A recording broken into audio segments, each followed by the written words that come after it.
Jungle, great to have you back on the show. How are you, brother? Doing real good. I was excited when you invited me on. Love your program and glad to get to sit down and talk to you, man. Well, you hold a very special place in my heart as there was one night in Twitter, you put out a post, hey, I want to do an impromptu kind of thing. Is there anybody that want to join me? And I said, hey, I'll throw my hat in the ring. And you had me on. And I think you streamed it live for Facebook only. But the point was something I had wanted to do for a while, but was always scared to do. You kind of said, come on in, the water's fine. And lo and behold, here we are 4 years later, and the journey is still continuing. And so why don't we take a look at where we were 4 years ago and what we've learned as investors, not just crypto people, not YouTubers, but guys that are actually putting our real money to work in the world of investing. Yeah, it's been a heck of a journey, Jerry. In looking back, I can tell you the number one thing that I've learned is don't think you're so smart that you can call the exact shot. You know me. I was calling XRP. It's going to be the best performer. Might have valid reasons, but there are so many moving parts in this space and you can't necessarily foresee out of 6,000 cryptos, Ripple's going to be the one that gets sued and the havoc that would, come out of that. And, if you were to talk to people when you and I first started, they would think that payments are going to be the most important thing. And we may see crypto swing back to payments at some point or something else, but you just don't know. So I think, a lot of times you get in your own way if you're too myopic or if you're again thinking that you can call the exact one, it's unnecessary. I think as long as you pick, premium assets in this space and you have a long-term horizon, you're going to have great performance just by picking quality assets, being patient, and letting things develop, and just stay out of your own way. I think is the number one thing that I've learned. That Uh, is well said. I think when I think if I asked myself that very same question, the answer would be something very similar. It'd probably look like this. The longer I stick around here and the more I learn, the less I'm sure of anything specific and the more sure I am about the direction. yep. And I just want to add one other thing: is a lot of times crypto's so interesting. So to be too myopic on one thing, like I know only Bitcoin will be great, or I know XRP will be the best of all, you're missing out on a lot. And it's really hubris that I'm going to call it and watch it develop. When if you really, across the spectrum, dig into it, it's a much more interesting space, and I think it'll be more rewarding. And it will always go, I think, in cycles where that pendulum will swing. I've seen so many times Bitcoin's dead. It's all about this. I've seen Ethereum in really bad places. We're seeing XRP in awful places right now. The pendulum swings around, and you have the ones that stick around and keep building. But to think at any moment in time, it's like playing whack-a-mole. DApps start taking off, and it's just impossible. But we know which way this space will go over a very long term. It's only in one direction, and it's faster than anything else. Right, right. I think some viewers may be surprised to know that you're actually a very well-rounded investor.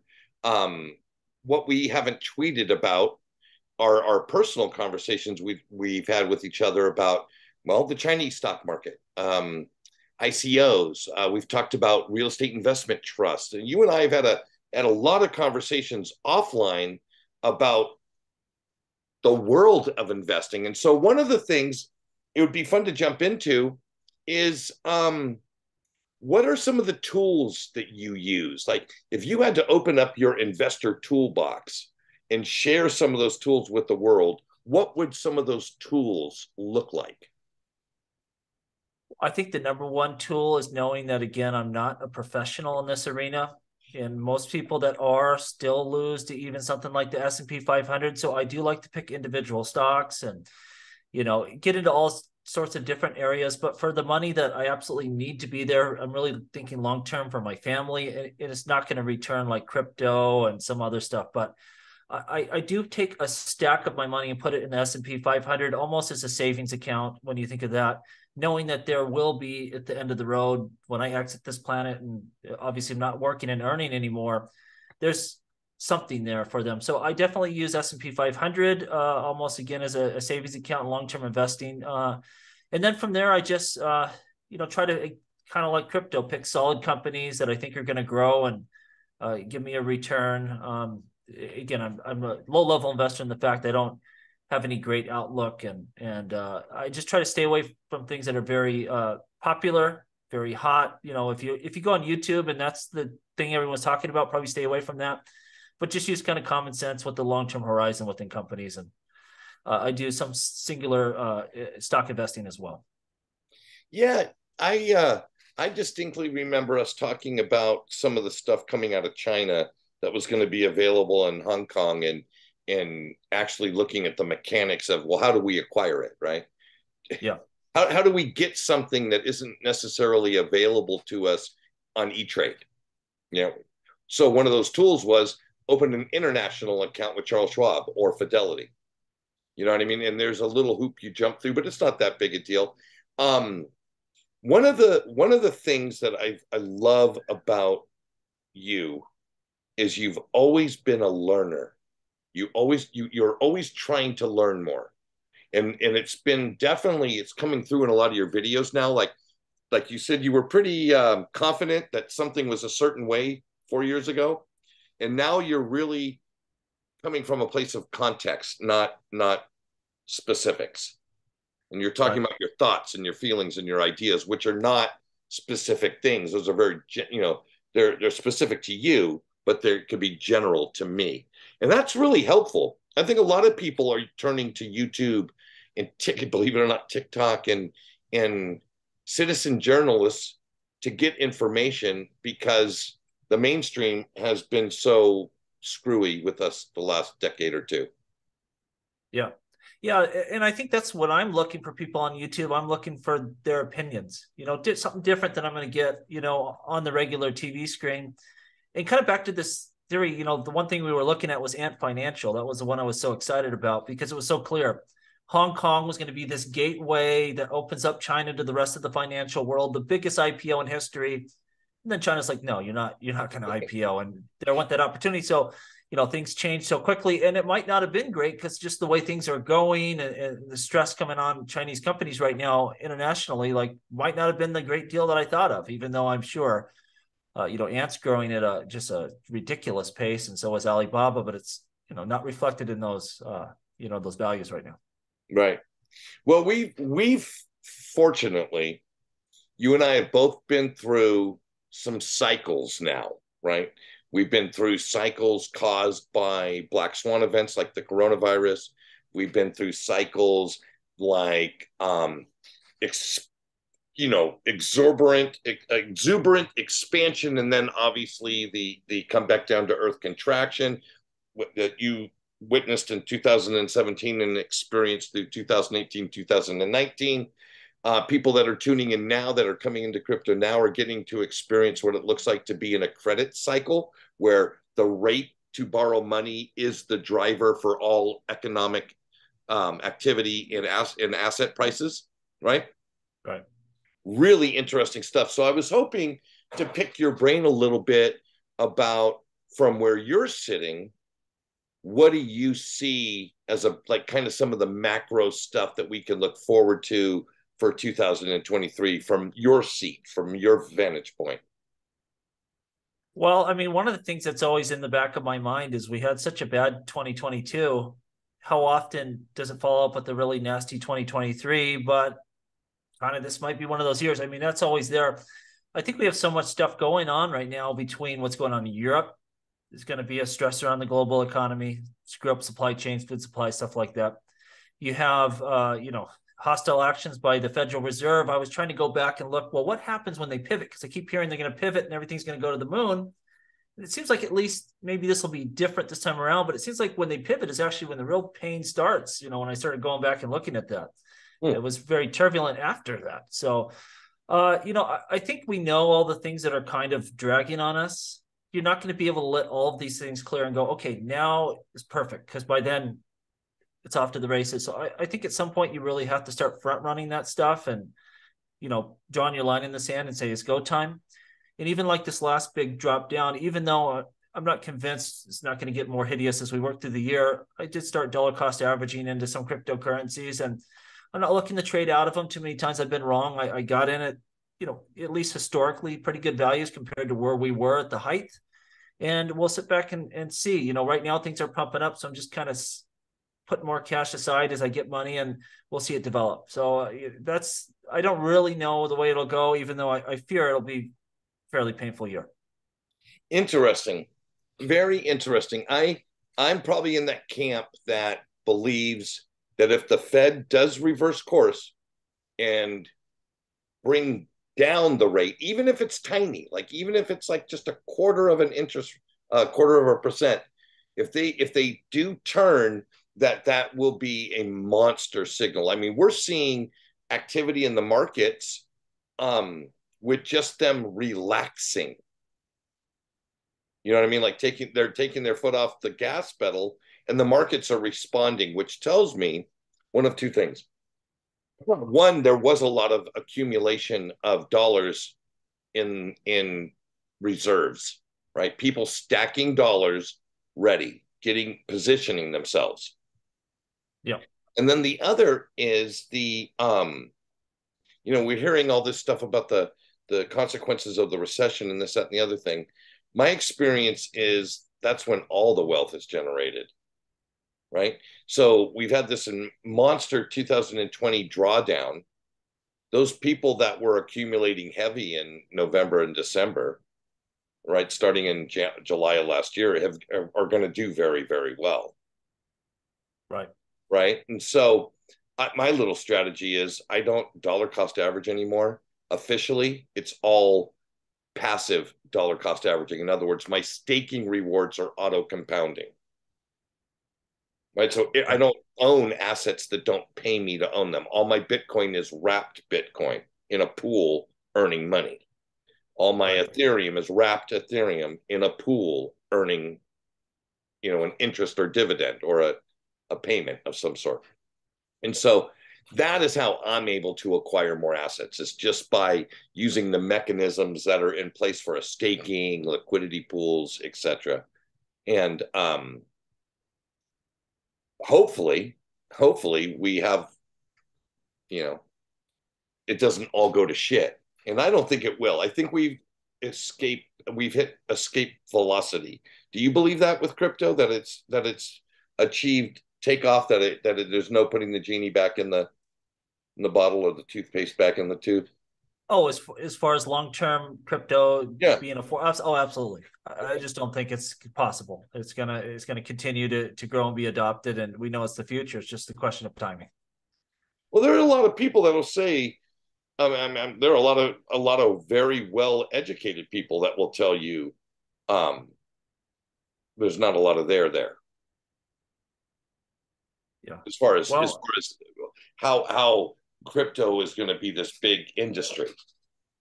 Yeah, I think you need to be open-minded and look at all possibilities. But that one, I would just tell them they're wrong. It's not possible. It's gonna keep growing, and because you look at what it can do, it's just kind of like when you saw early days of the internet. Now, might we not know the players and the pieces that ultimately win? Yeah, absolutely. Were you picking pets.com or are you picking Amazon? A lot of people didn't know the companies, but out of that definitely was coming growth in a whole new industry and drivers of the economy. I don't think it's any different here. I don't think there's any debate. I could see that argument that, hey, it can be very tough to pick the winners possibly, but this is definitely going forward. And you see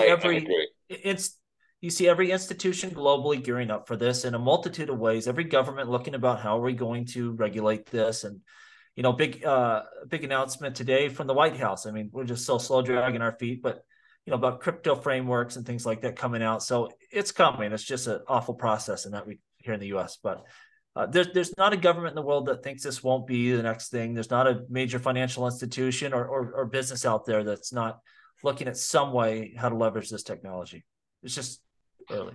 I think you're so on. And one of the advantages that I have living in a different country now here in Costa Rica, like we have several what you would call Congress people, right? People in the Congress that are pushing these bills through for a Bitcoin and commerce, doing Costa Rica in particular is very big on sustainable renewable energy. So there's a lot of hydroelectric, a lot of solar, some wind, but mainly hydroelectric. Just because there's so many rivers, so much rain, rainforests tend to do that, right? And so they're putting bills out for energy subsidies, right? Right. They want to bring capital here, like Bitcoin mining facilities, using hydroelectric, blah blah blah blah blah. They want to use Bitcoin as a legal tender, although there's already laws on the books here in Costa Rica that make Bitcoin legal to pay your employees. So if I have a business and my employee will accept Bitcoin, I can legally pay them in Bitcoin. Yep. And be 100% within the confines of employer-employee law here in Costa Rica, which I think is pretty fabulous. And so I think a lot of countries outside of the US are going to adopt Bitcoin or crypto type things faster than the US, mainly out of need, right? Because the dollar continues to trounce everybody that's not the dollar, right? If you're not right. The US, you're getting your ass handed to you year over year over year over year. And so I think absolutely. Yeah. That's the main reason why I'm so confident this will ultimately work out, because if you have a better way to do something, people are going to adopt that and build it out. It's just not even a debate. You look at the fees that, companies have. Just, Bank of America's talked about that. The CEO said, we wish we could just burn all the bills and print new ones because we spend $4 billion a year just moving it around. Stuff like that. You look, is it important to be able to keep your money safe? Oh, of course. Why would it not be? Is it important to be able to, in a transparent manner, do all sorts of stuff? So we know this is the future. Again, like you said, there's no putting the genie back in the bottle. It's just about watching it play out, and who's ultimately successful. And it'll be a wide variety of who's. Well, one of the thoughts that just went through my mind, to remember when we were speaking, there was a lot of speculation. We were speculating about, for instance, Ripple. We were Bank of America being involved with Ripple, and Bank of America using XRP for payments. And there was these speculations, and there was this like kernel of truth or reality at the basis of these thoughts. Well, one of the things that is interesting is that it is no speculation. Fidelity, one of the largest brokerages and financial movers on the planet, is offering Ethereum and Bitcoin to all of its clients. Merrill Lynch, owned by Bank of America, offering Bitcoin to its clients. These are not speculations anymore. No, I'm signed up for. They just allowed for me to open my crypto account with Fidelity. It was on the wait list, just opened up. I thought it was just going to be Bitcoin. It's Bitcoin and Ethereum, which I think is really bullish, because I was not expecting them to add Ethereum out the gates. Of course, long term, of course it is going to be, and there's going to be more. But, that is, to me, attractive. I always want to hold my own crypto, but also being able to invest money there that makes it simple. We've talked about this. If something happens to me, it's easy for my family to track down. It's not crypto I'm using or, like you said, wrapping it, trying to earn it. If I just want to straight hold crypto, and for that reason, I wouldn't probably take Ethereum on Fidelity. But like, if I'm just going to hold raw Bitcoin and I want to make an investment there, and I want to make sure it's safe and you don't get any, rug pull and off they go to the Bahamas with my money, and also easy for people to track down, I like at least a component of my money in crypto in an account like that. So I'm definitely going to be leveraging that. Yeah, for sure. But I mean, just how it was just funny to me, because I remember so vividly the things that I was sure would come true. It was just when, right? And we're seeing a lot of those wins get checked off the box, which is exciting in one way. And other elements of the market aren't moving fast enough for me. Yeah. A lot of the things that are just happening, we were so sure it was going to happen tomorrow, the next day. That's the other thing. Sometimes you can be right, but there's a process to this. Never would I think it would take this long to get any sort of crypto regulations out in this country. I would have thought that you would have had crypto trading within your big brokerages. We talked about that. There's just a few, BlackRock's jumping into this thing now too, but it's not all of them yet. I would have thought for sure all of them would at least have some sort of crypto products.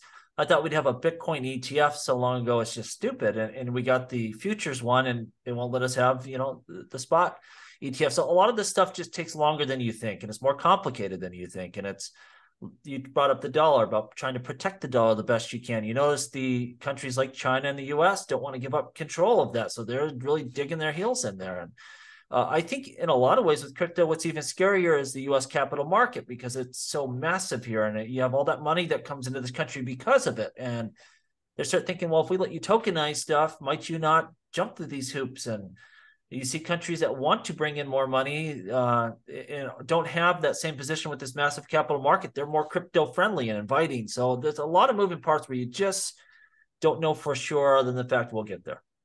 Wow. Well said, man. Well said.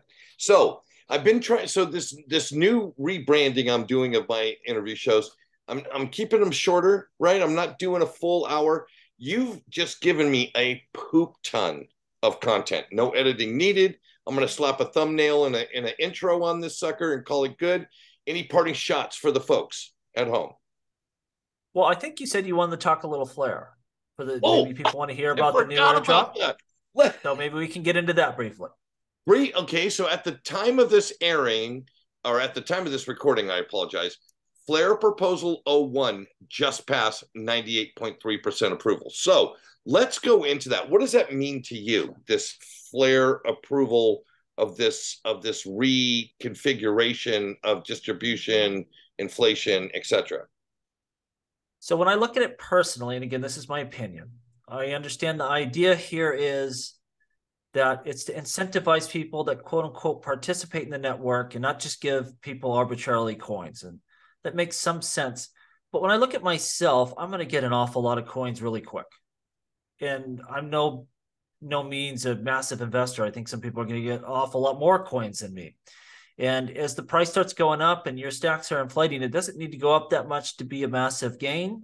So it's my opinion, it may even create more sell pressure than they're thinking.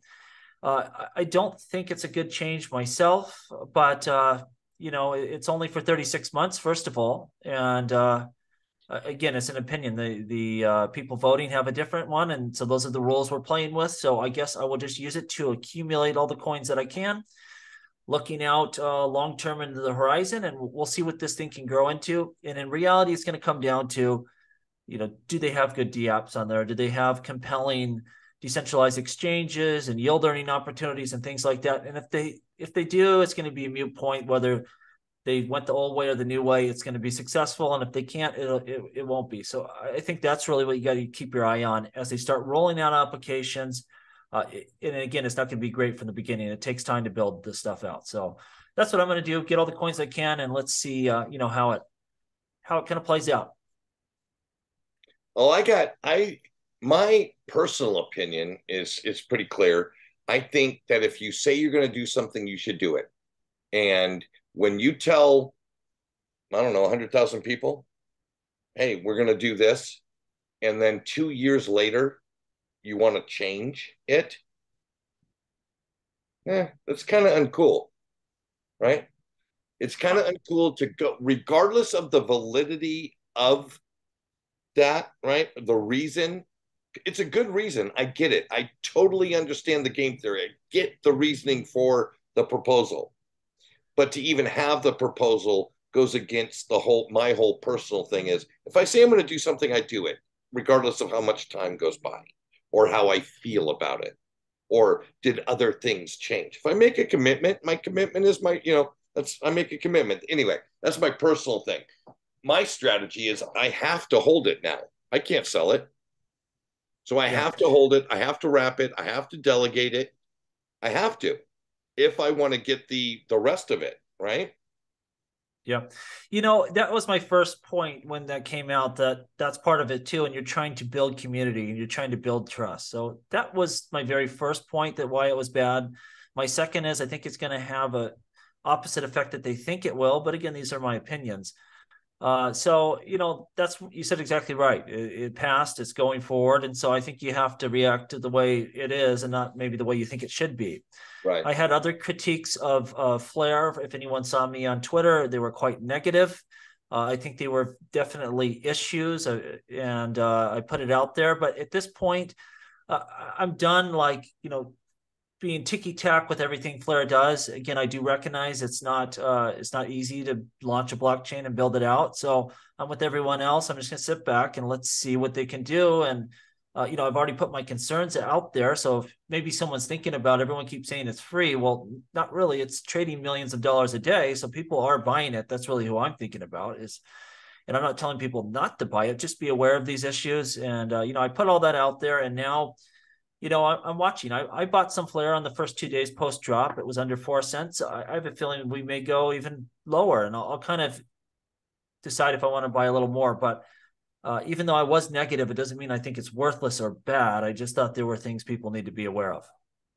No, and that's one of the beauties of the platform that you have, right? You're an active Twitter participant. You are a wonderful YouTuber. Just, I cannot say that enough. Your style of just talking about what is in your mind, what you're thinking about, it's really great editorial. Well, I appreciate it, Joe. You really are. You're really, really good at that. That is something you're very good at. And so like I said, always had a soft spot in my heart for you. You gave me an opportunity to try this, to see if I liked it, and I did like it, and I've done it, and it's been a wonderful thing to have in my toolbox, right? The YouTube channel, and meeting people like you. And for those of you tuning in at home, and you're new to this game, right? Learn. Just put on your student hat. Go out and find the Jungle Links. Go out and find the digital asset newses. Go find hidden secrets of money and watch these things, and allow the information that you're absorbing to compound so that you become a better investor tomorrow than you are today, right? We want our money to compound and grow. Our knowledge needs to do that as well. And Jungle, you've been a big part of that for me on my journey, and I want to thank you. And for those of you tuning in from wherever you are, Pura Vida, be well, and we'll catch you next time right here on One-on-One with Jerry Galt. Thank you.